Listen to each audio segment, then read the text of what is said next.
Muy buenos días, hermanos. Bienvenidos una vez más al devocional de hoy. Hoy vamos a terminar esta miniserie que hemos estado compartiendo con ustedes, basada en algunas, no en todas, de las apariciones de nuestro Señor Jesucristo después de su gloriosa y triunfante resurrección. Fue un hecho su muerte, nadie lo discute. Se cumplieron las Escrituras al pie de la letra, pero también es un hecho trascendental que marcó sin lugar a dudas en la historia y por supuesto también en nuestras vidas la resurrección del Señor Jesucristo. Sin esa resurrección, sin esa muerte previa, lógicamente, no estaríamos nosotros alabándole, no estaríamos nosotros dispuestos a dejarlo todo para servirle a Él. No tendría ningún sentido nuestra vida, nuestra fe, nuestra predicación, es decir, seríamos unos pobres desgraciados. Porque estaríamos creyendo en un Mesías muerto, como muchos todavía lamentablemente siguen creyendo en Mesías muertos, o en personas buenas que tuvieron su papel en la historia, pero que murieron, y ustedes saben que la Biblia es muy clara en esto, los muertos no tienen poder para hacer cosas buenas o cosas malas a favor de los seres humanos. Me acuerdo en este momento de aquellas palabras dirigidas a aquella mujer desesperada porque fue con toda la buena intención del mundo al sepulcro bien temprano a la mañana y lo vio abierto y pensaba tal vez que, que habían profanado, que se habían llevado el cuerpo del maestro. Incluso llegó a decir, dime dónde lo han puesto que yo me lo llevo. La palabra que esta mujer recibió es tremenda. No busques entre los muertos al que vive, porque ha resucitado. ¿Cuántas personas que se meten en caminos equivocados buscan la respuesta a sus problemas, a sus enfermedades, a sus dolores, entre los muertos? Consultando a adivinos, a magos, a encantadores, leyendo las cartas, consultando con los espíritus. No busque entre los muertos, porque Él no está muerto, Él ha resucitado. Y hoy quiero compartir con ustedes unos versículos que se encuentran en 1 Corintios capítulo 15, un capítulo monográfico que habla fundamentalmente acerca del tema de la resurrección.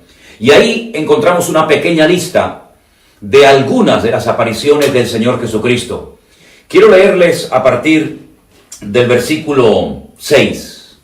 Dice, después de dar una pequeña lista, ya digo, de apariciones, dice, después apareció a más de 500 hermanos a la vez, de los cuales muchos viven aún y otros ya duermen. El apóstol Pablo se informó y sabía perfectamente que seguramente el día de la ascensión fue esta aparición. Había allí 500 testigos que lo pudieron ver. Y es muy importante este dato, porque solamente lo encontramos aquí, en la carta de Pablo a los Corintios. Esto no nos lo dice ninguno de los evangelios. Pero es muy interesante esta aparición con 500 testigos presenciales, porque los testigos que estaban allí, algunos de los cuales todavía vivían en la época en la que Pablo escribió esta carta a los hermanos de Corinto, podían dar fe de que efectivamente lo vieron ascender y colocarse nuevamente a la diestra del Padre y desde allí clamar e interceder cada día por su amada iglesia y por las naciones de la tierra. Hermanos, Él no hizo las cosas en oculto, con la luz apagada, permítanme la expresión. El Señor, todo lo que hacía y todo lo que decía, salvo muy poquitas excepciones, lo hacía a la luz, a la vista de testigos, para que pudieran saber lo que Él hizo, lo que Él dijo. Después, lógicamente, como siempre suele ocurrir, muchos tergiversaban, cambiaban, manipulaban las palabras, diciendo que había dicho lo que no dijo. Pero lo que está bien claro es que la resurrección del Señor Jesucristo durante 40 días fue un hecho que pudieron presenciar muchas personas, incluso en esta ocasión, dice Pablo aquí, en 1 Corintios capítulo 15, 500 hermanos a la vez le pudieron ver. Quedó bien claro que la resurrección de Cristo no fue un invento. No fue algo que los discípulos se inventaron para darle credibilidad a su mensaje. No, no, no. Fue un hecho constatado, presenciado por más de 500 hermanos a la vez. Pero la Biblia también dice en este capítulo 15 algo muy interesante. Dice, y al último de todos, como a un abortivo, se me apareció a mí. Porque yo soy el más pequeño de los apóstoles. No soy digno de ser llamado apóstol, porque yo perseguí a la iglesia de Dios. Pablo tuvo un encuentro personal con el Cristo vivo y resucitado, cuando se dirigía camino hacia Damasco para prender a aquellos que él odiaba y despreciaba, los famosos cristianos mesiánicos, los del camino, póngale el adjetivo que usted prefiera, y los quería llevar a Jerusalén para forzarles a renegar de Cristo, para que abandonaran esas ideas, esas teorías, y volvieran otra vez, según él, a la buena senda, a la senda del judaísmo, a la ley, etcétera, etcétera. Pues camino hacia Damasco, con cartas que le daban autoridad para traer judíos a su país, con ese odio, con esa amargura en su corazón, con esa sinceridad equivocada, porque él llega a decir en una carta, años más tarde, que él pensaba que ese era su deber, perseguir a los cristianos, impedir que aquella secta, como se le llamaba en aquellos tiempos, proliferara y se extendiera por todas las naciones de la tierra. Estaba sinceramente equivocado. Como muchas personas hoy en día, están creyendo en mentiras, creyendo que son verdades, y son capaces de cualquier cosa, incluso hasta de inmolarse, incluso hacer daño, incluso a sacrificarse clavándose en una cruz o dándose con un látigo en la espalda, creyendo que eso es lo que Dios demanda y pide de sus vidas. Y están sinceramente equivocados, porque en ningún momento el Señor pide ese tipo de sacrificios a ningún ser humano. Pablo dice que al último al cual se le presentó el Señor Jesucristo fue a él. Y esa aparición le cambió la vida. Hay 3 capítulos en los cuales ustedes pueden encontrar la conversión, el cambio, la transformación del apóstol Pablo, de Saulo de Tarso. Capítulo 9, capítulo 22 y capítulo 26 del libro de los Hechos. Lean hoy, si pueden, por favor, estos 3 pasajes del libro de los Hechos, el 9, el 22 y el 26, y ustedes van a encontrar ahí cómo Pablo se convirtió de un fanático religioso, de un perseguidor de la iglesia, a un perseguidor de personas, pero no para hacerles daño, sino para llevarles el bendito y precioso evangelio del Señor Jesucristo. Él era un religioso, un experto en la Torá, un hombre que conocía perfectamente todos los detalles de la Torá. Se había criado, se había educado nada más y nada menos que a los pies de Gamaliel, uno de los rabinos más famosos de su época, que venía de la línea de Gilel, otro rabino famoso de la época antes de Cristo. Pero ¿saben qué, mis queridos hermanos? Todo aquel fanatismo religioso era peligroso, no solamente para él, sino para las personas que le rodeaban. Dios no quiere fanáticos. Dios no quiere que seamos seres religiosos. Una cosa es ser religioso y otra cosa es tener una relación personal con el Cristo vivo y resucitado. ¿Qué es lo que usted tiene, mi querido hermano y amigo? Tiene religión, tiene un montón de tradiciones que las guarda a rajatabla creyendo que esa es la forma, esa es la manera correcta de adorar y de servir al Señor. ¿O tiene más bien una relación directa y personal con el Señor? ¿Qué lo tiene solamente aquí en la cabeza, algo que ha heredado de sus antepasados? ¿O lo tiene aquí en el corazón? La distancia entre la cabeza y el corazón es muy pequeña, pero marca una gran diferencia. Porque si usted solamente lo tiene en la cabeza como un ser histórico, como un personaje que hizo una serie de cosas extraordinarias, pero usted no lo tiene en el corazón, usted puede perder esta vida y la otra vida, la vida eterna. Así es que Pablo dice, a mí se me presentó el Señor, y cuando se le presentó el Señor, le cambió la vida, y él automáticamente pregunta, ¿quién eres, Señor? Porque él se quedó seguramente sorprendido, con la boca abierta, cuando el Señor le dice, yo soy Jesús de Nazaret, a quien tú estás persiguiendo, y dura cosa te es dar coces contra el aguijón. Sin darse cuenta, estaba persiguiendo al mismo Cristo. Sin darse cuenta, Él creía que estaba metiéndose con los seguidores de Cristo y no se dio cuenta, y muchos no saben que el que sigue, el que persigue, el que maltrata, el que humilla, el que se mete con un hijo de Dios, se mete con el mismo Dios de los cristianos. Automáticamente, cuando él recapacita y reconoce el error terrible que ha estado cometiendo durante algún tiempo de su vida, entonces la segunda pregunta es clave. Pregunta que todos deberíamos de hacernos en un momento determinado de nuestra vida. Señor, ¿y ahora qué quieres que haga?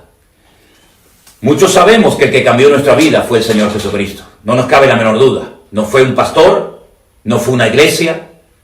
El que nos cambió la vida, el que llenó de paz nuestros corazones fue Él.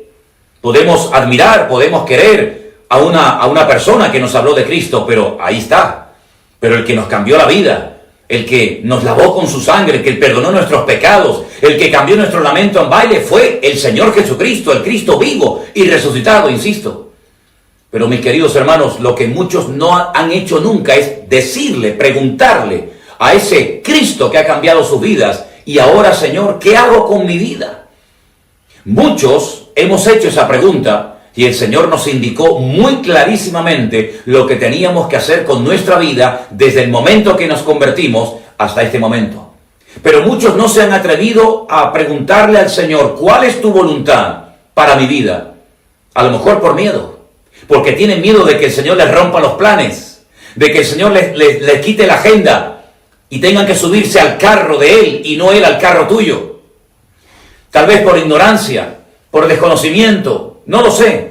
Pero les animo a todos y a cada uno de ustedes, mis queridos hermanos y amigos, que le pregunten al Señor, Señor, ahora que te conocemos, ahora que tenemos tu bendita y preciosa palabra en nuestras vidas, ahora que hemos entendido el Evangelio, ahora que nuestra vida es diferente, ahora, ¿qué quieres conmigo? Mire, no importa si usted es una persona joven o es usted ya una persona entrada en años, da igual. ¿Con cuántos años usó el Señor a Moisés? Con 80 años. Una persona ya con 80 años, con todo mi respeto, ya prácticamente ha hecho todo en la vida. Y ahora le queda estar tranquilo y disfrutar de los nietos, de la vida. Pero sin embargo, a los 80 años, cuando aparentemente ya no había futuro, ya no había nada que hacer en la vida, Moisés llama a Moisés y le da 40 años más de vida. Tremendo. ¿A qué edad usó el Señor a Samuel? Era un niño pequeño. Si no es cuestión de edad, es cuestión de una actitud y una disposición en el corazón. Si usted es una persona entrada en años, como decimos en España, de la tercera edad, jubilado, el Señor le puede dar fuerza y le puede dar campo y le puede dar oportunidades para que usted con su sabiduría y con la experiencia de la vida que ha ido atesorando, usted pueda ser una persona sabia y pueda ayudar a muchas otras personas que a lo mejor están empezando y necesitan de su experiencia y de su conocimiento. Si eres una persona joven, prepárate, estudia, no pierdas el tiempo en tonterías y dedícale tu juventud al Señor, que es la mejor decisión que puedes tomar en la vida, y te lo digo por experiencia. No importa si usted es una persona de pocos recursos o de escasos recursos económicos, no importa. Si el Señor no te va a usar por lo que tienes, sino el Señor te va a usar por lo que Él quiere hacer en tu vida. Y por eso, mis queridos hermanos, así como Cristo se presentó a Pedro, a Pablo, a los apóstoles, a María y a mucha gente, hasta 500 hermanos a la vez, hoy el Señor se presenta a nuestra vida. Se presenta tal vez de una forma diferente. Estamos en el siglo XXI, a través de la tecnología, pero da igual. La realidad es que hoy el Señor nos está dando una oportunidad de servirle, de consagrarle nuestra vida. Pero no quiero terminar sin hacer también esta pequeña reflexión. 500 hermanos, dice Pablo, en 1 Corintios capítulo 15, se le vieron la aparición del Señor Jesucristo. Pero días más tarde, en el aposento alto en Jerusalén, Hechos capítulo 2, dice que había 120. ¿Dónde estaban los 380 que faltaban? Porque teóricamente todos los 500 oyeron el mandato del Señor: id a Jerusalén, no os mováis, no salgáis a ninguna parte hasta que venga la promesa del Padre sobre vosotros.